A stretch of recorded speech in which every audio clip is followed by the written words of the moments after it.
میں نے آپ کو بیان سن کر چوتھی شادی کی ہے، لیکن میری بیوی نے میرا جینا حرام کر رکھا ہے۔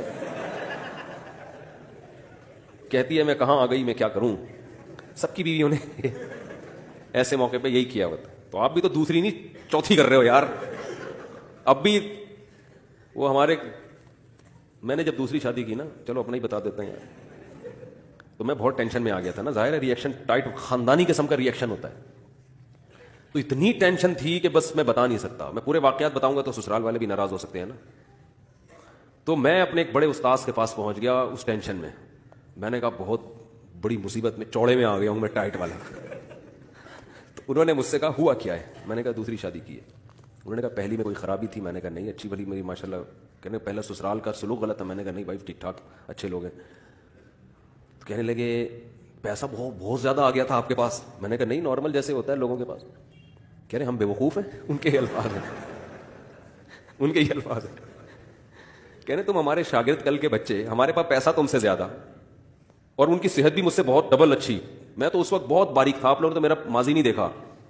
میں تو 2013 کے بعد تھوڑا سا میرا جسم پہ گوشت آیا، ورنہ تو میں ایسے باریک، پتلا نہیں باریک تھا۔ تو انہوں نے کہا اتنے باریک آدمی ہو تم، ہماری صحت بھی اچھی۔ تو پھر مجھے کہنے لگے، مجھے نہیں ایک دوسرے شاگرد کو کہنے لگے کہ ایک آدمی کو شہد پینے کا شوق ہے، جوش میں آ کے وہ ڈائریکٹ شہد میں ہاتھ دے کے، چھتے میں ہاتھ دے کے شہد نکال رہا ہے، اور پھر آ کے شکایت کرتے ہیں مکھیاں کاٹ رہی ہیں۔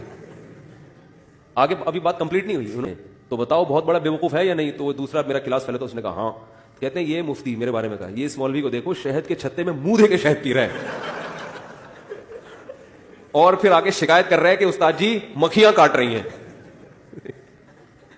تو میں نے کہا یہ کیا تسلی دیں گے مجھے یار، یہ تو اور زیادہ ٹینشن دے رہے ہیں۔ تو میں وہاں سے پتلی گلی سے نکل گیا۔ تو میں نے کہا یہاں پھر ایک اور استاذ ملے، میں نے کہا یہ چل رہا ہے بھائی، بہت زیادہ ٹینشن ہو رہی ہے۔ حالانکہ مجھے پتا تھا ٹینشن ہوگی، لیکن بہت جتنا سوچو گے نا ٹینشن ہو رہی ہے، اس کو 10 سے ضرب دے لو، اتنی ہوتی ہے۔ سوچ کے جتنا ٹینشن کا تصور آپ کے دماغ میں ہے نا، اس سے بھی زیادہ۔ تو پھر کیا ہوا، میں نے کہا، انہوں نے کہا بس چھوڑو یار، جو ہونا تھا ہو گیا۔ پھر ہم نے کہا ٹینشن میں جینا سیکھو۔ میرے پاس اس وقت ہوتی تھی GTO 125، خاندانی قسم کی بائک ہم نے ہمیشہ رکھی ہے۔ تو میں پھر نمبر پلیٹ والے کے پاس گیا، اس کے پیچھے لکھ دو موسٹ وانٹیڈ،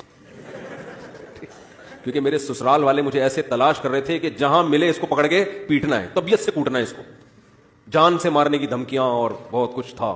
سسرال میں میرا بڑا پاورفل تھا، ایسا نہیں کمزور نہیں تھا سسرال میں۔ کیا تھا یہ زیادہ نہیں ڈیٹیل میں نہیں، ساری باتیں تھوڑی سب بتا دیں، ہاتھ پاؤں کٹوا دیں۔ تو پھر ہم نے تیسری کر لی، تو یہ تو ہوگا۔ اچھا بھائی،